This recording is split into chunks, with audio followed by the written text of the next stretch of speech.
Well, dear learners, I welcome you all in this session on subsidiary books. So far, we have talked about the journal and then how to post the transactions into ledger, how to make a balance, and then preparing a trial balance. So, well friends, preparing the trial balance is completely on the basis of balances shown by the respective ledger accounts. Here we will be discussing various subsidiary books which helps the business in making the business activities smooth and profit oriented. Well friends, when we talk about subsidiary books, we have different types of subsidiary books that helps the business for running the business very smooth. The first one is cash book. Well friends, you might be well aware that cash book is the main book in the business. Whenever any transaction takes place in which there is an involvement of cash, either the cash is coming in or the cash is going out. So, for that we prepare the cash book.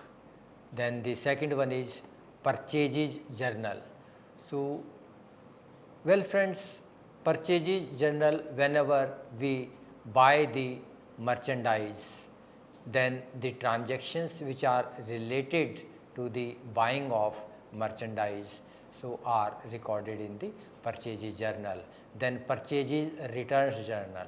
Sometimes what happens that whatever amount of goods we buy from the supplier, so that goods may not be as per the specification given by us.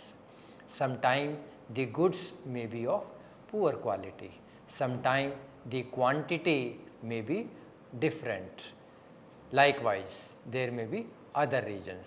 So, when we return the goods to the supplier, so for that purchase returns journals is used. Then the sales journal. So, when we sales the merchandise, when we make the sales of the goods, for that sales journal is involved. Sales returns journal. Well friends, when we make the sales to our customer, so sometimes it also happens that the goods sold by us to our customer may and may not be as per the specification of our customer.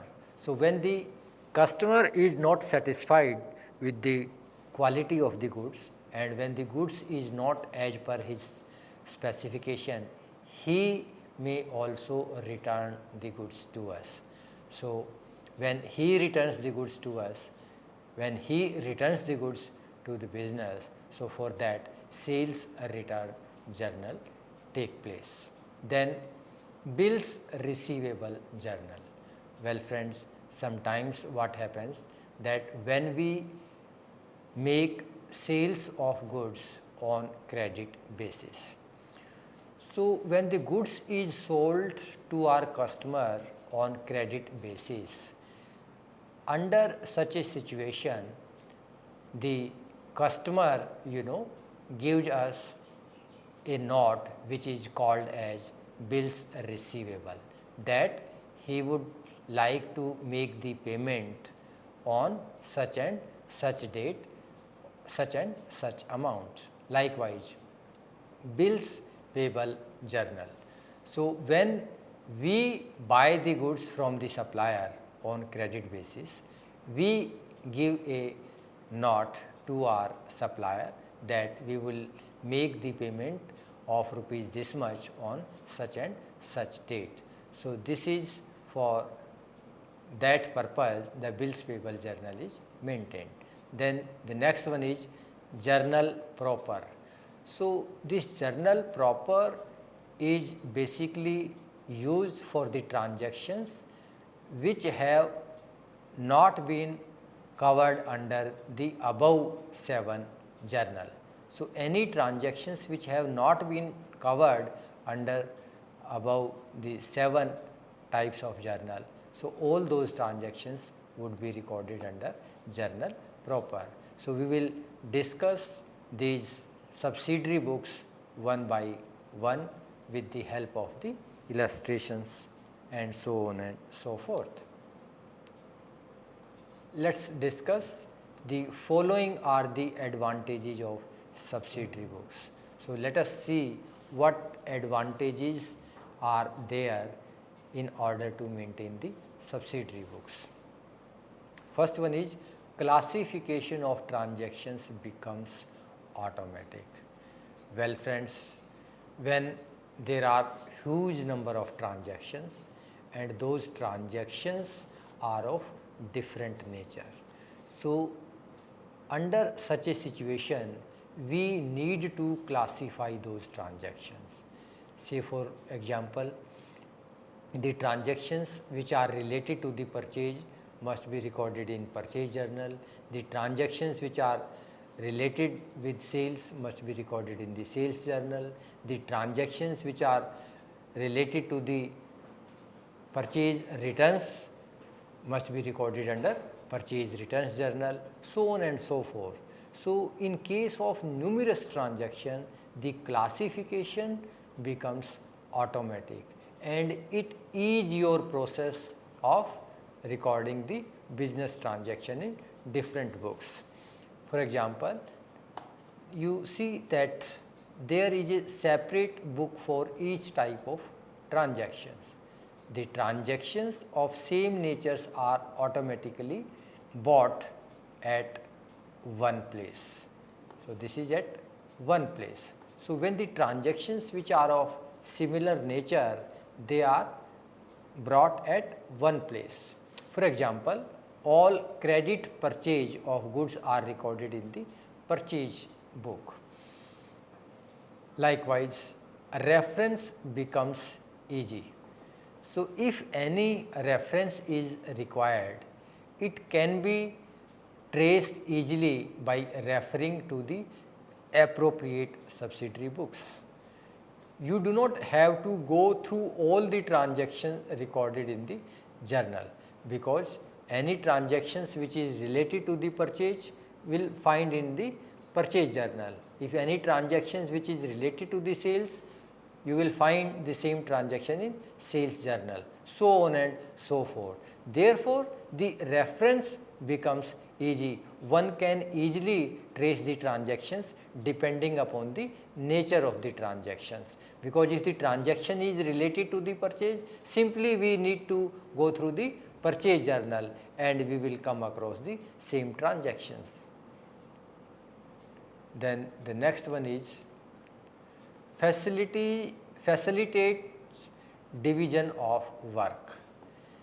The division of journal into various subsidiary books facilitates division of work among many persons.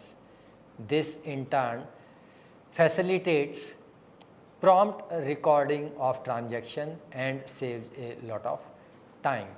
Yes, it is quite obvious that on account of division of work, the works become very easy and each and every person knows that which transaction will be recorded where. So when things are set, when things are very much clear, in that case the chances of duplications are almost negligible and things becomes very easy. And when everything is in proper order, it facilitates the accountant, it facilitates the entire business. Then the next one is more particulars. More details about the transaction can be given in subsidiary books than would be possible in one book.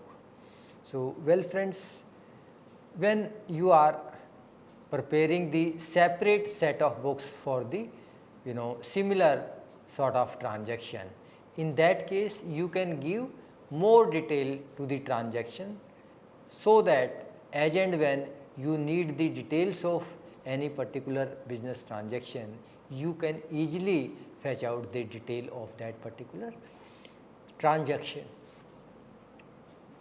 Then responsibility can be fixed.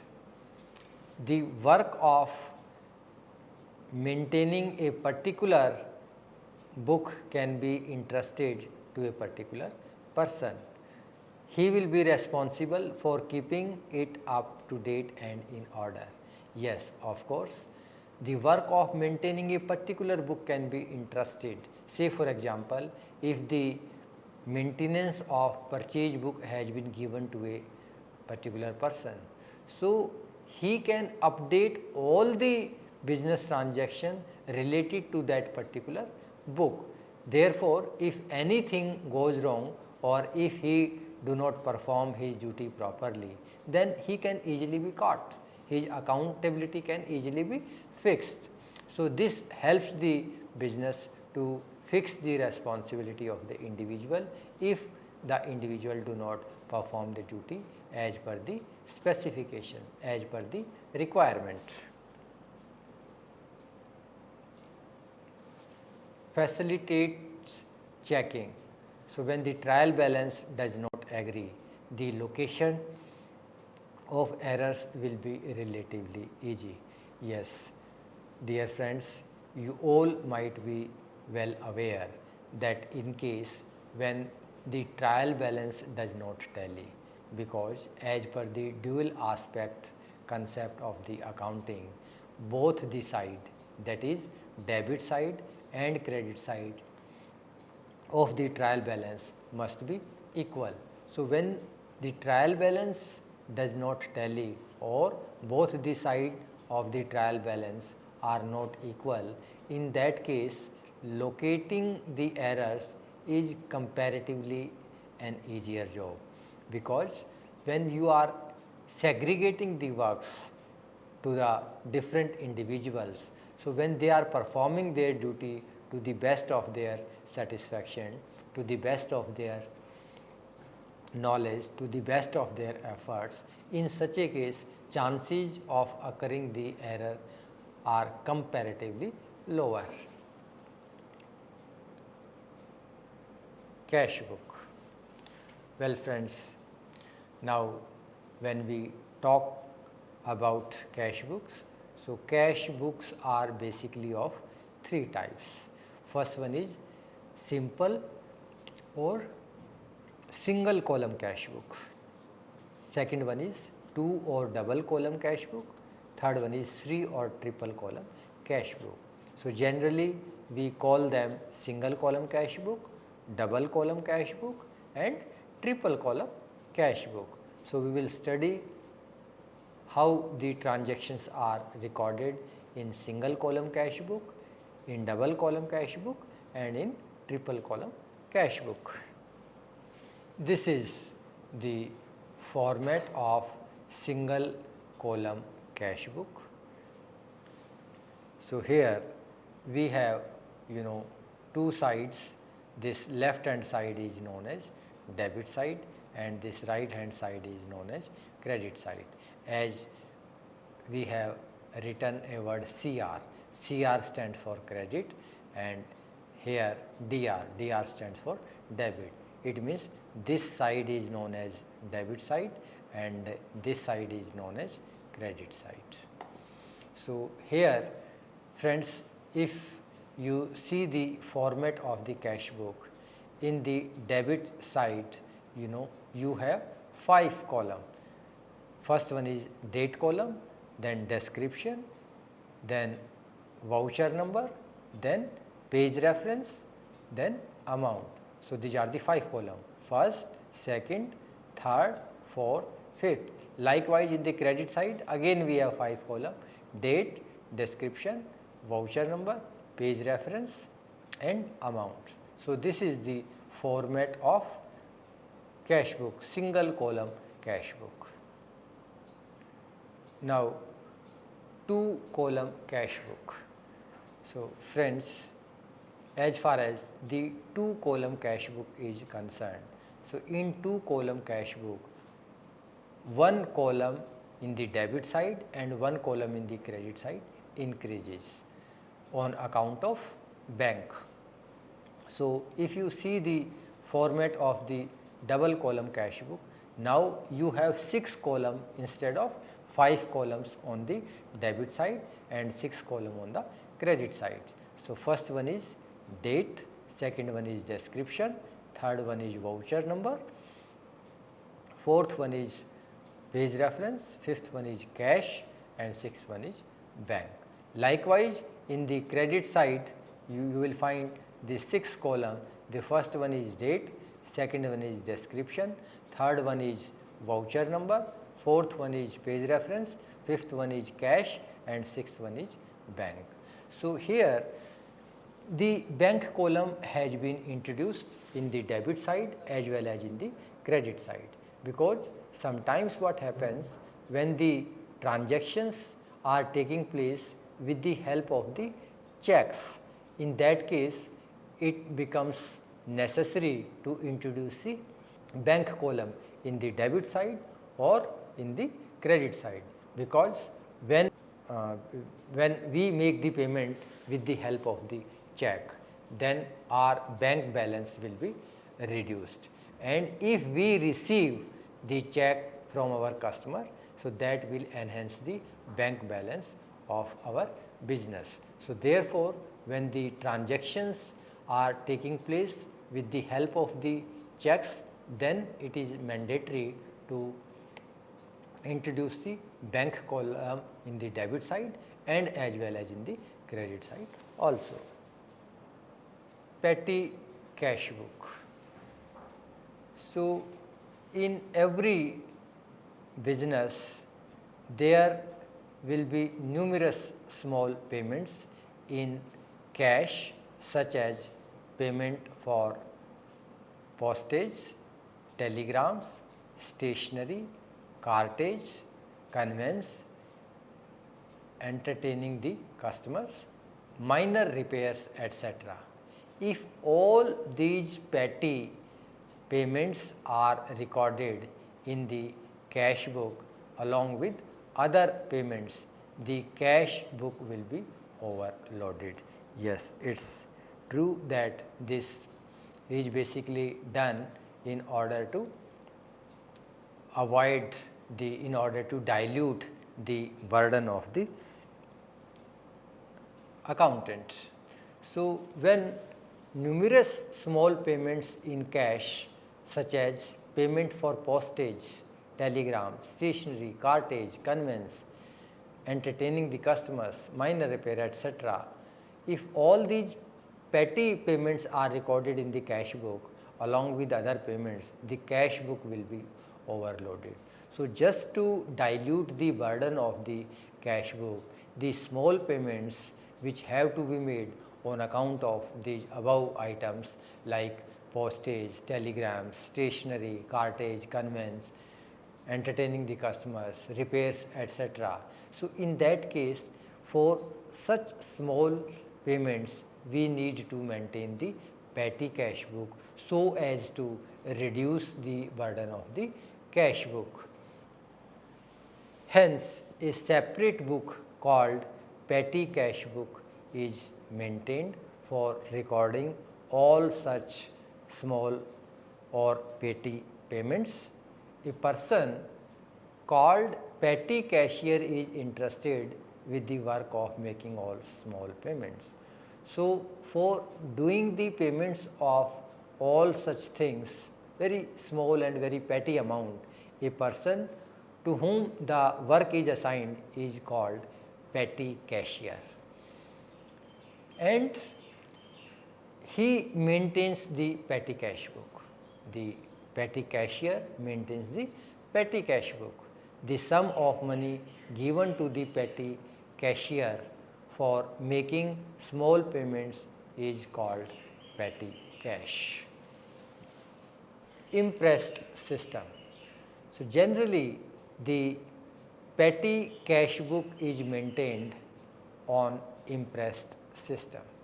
Now let us try to understand what actually this impressed system is all about.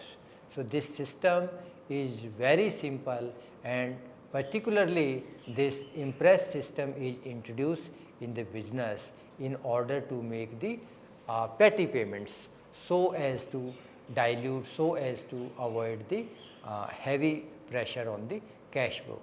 So under this system, an estimate is made of the amount required for petty payments for a certain period, say a week or a month. This amount is handed over to the petty cashier in advance. So first of all, in this impressed system, we need to estimate the amount in order to make the petty payments. So when the estimate is made, after that this amount which is required in order to make the petty payments is entrusted to the cashier, petty cashier. Say for example, sometimes we make the estimate of making the small payments, say for a period of 15 days, or say for a period of 1 month. So accordingly, after making the estimate, the payment is given to the petty cashier in advance, so as to make the payment of these small items well in time. The petty cashier is required to obtain vouchers for all expenses he incurs. At the end of the period, the petty cashier presents the petty cash book together with the vouchers to the chief cashier. The chief cashier verifies the entries in the petty cash book and pays to the petty cashier a sum equal to the amount spent by him. So this way, the original amount of the petty cash with which the petty cashier had started is thus restored. So here the concept is very simple. Here under this impressed system, the petty cashier is required to obtain vouchers for all expenses he incurs. So whatever amount of expenses the petty cashier is going to incur, he will have to obtain the vouchers for those expenses. In order to support those expenses, he will have to obtain the vouchers, because only on the basis of vouchers the petty cashiers can justify the expenses incurred by him. At the end of the period, the petty cashier presents the petty cash book. So at the end of the period, say for example, if the petty cash book has been maintained for making the small payments, say for example for every month. So after every month, the expenses which are incurred by the petty cashier, so these transactions are recorded in the petty cash book, and this petty cash book is presented before the chief cashier. So the chief cashier verifies the entries which have been recorded by the petty cashier in the petty cash book and pays to the petty cashier a sum equal to the amount spent by him. So the amount which is spent by the petty cashier, so the chief cashier pays him an equal amount, whatever amount he has spent in order to make the petty payments. So the amount equal to that is given by the chief cashier to the petty cashier. The original amount of petty cash with which the petty cashier had started is thus restored. Yes, of course, if I as a petty cashier was given rupees 5,000 at the beginning of the month, say for example 1st of January, I was given rupees 5,000 in order to make the payment of the petty expenses. So after 1 month or on 31st of January. So whatever payment which is made by me as petty cashier, so I need to obtain the vouchers for that, and then this petty the transactions which I recorded in the petty cash book is presented before the chief cashier. So the chief cashier verifies the transactions which I have recorded in the petty cash book. So once he satisfies and once he makes the cross check that yes, the transactions which are recorded in the petty cash books are okay, then the amount spent by the cashier, petty cashier, is reimbursed by the chief cashier. So therefore the original amount with which the petty cashier had started is restored. Say for example, if I had given 5,000 rupees and during the month of January I spent 2,000 rupees on account of making the petty cash, and I obtained the vouchers of rupees 2,000. I recorded all these transactions in the petty cash book, and at the end of the month, that is on 31st January, I presented the petty cash book before the chief cashier. Chief cashier was convinced and he made the cross checking, and then again he reimbursed me rupees 2,000, because at the end of 31st January I spent only 2,000 rupees on account of making the payment. So again the chief cashier will reimburse rupees 2,000 to me on 31st of January. So that way again I had rupees 5,000 as balance. So this is how the petty cash book and petty cashiers are performing their job. Then the next one is 3-column cash book and format. So this is the format of 3-column cash book. Now in 3-column cash book you will find 7 column instead of 6 column, because in single column cash book there are 5 columns. There are 5 columns in the debit side and 5 columns in the credit side. But as far as 2-column cash book is concerned, instead of 5 there were 6 columns in the debit side and 6 columns in the credit side. But now when we talk about 3-column cash book, so in 3-column cash book there are 7 columns in the debit side and 7 columns in the credit side. So in the debit side, you can see the columns: date column, description column, voucher number, page reference, and here discount. So this column has been added in the 2 columns cash book. So in the first column cash book, 5 columns were there in the debit side and credit side, but in double column cash book another column was added, and that column was added for bank in the debit side and in the credit side. Now in 3-column cash book again one more column has been added, that is discount column in the debit side and discount column in the credit side. So this way you will see that there are 7 columns in the debit side: 1, 2, 3, 4, 5, 6, 7. Likewise in the credit side, 1, 2, 3, 4, 5, 6 and 7. So here you will see that the third 3-column cash book is maintained. So in first column cash book it is also known as simple cash book, and in second column cash book the transactions which are related to the cash and banks both are recorded. And as far as the 3-column cash book is concerned, in 3-column cash book the discount column is also added. We may receive the discount, we may give the discount. So therefore the amount of discount will also take place in the debit side and in the credit side. So if we are making the payment of discount to our customer, then it will be recorded in the debit side. If we are receiving the discount from our supplier, then it will be recorded in the credit side of the cash book.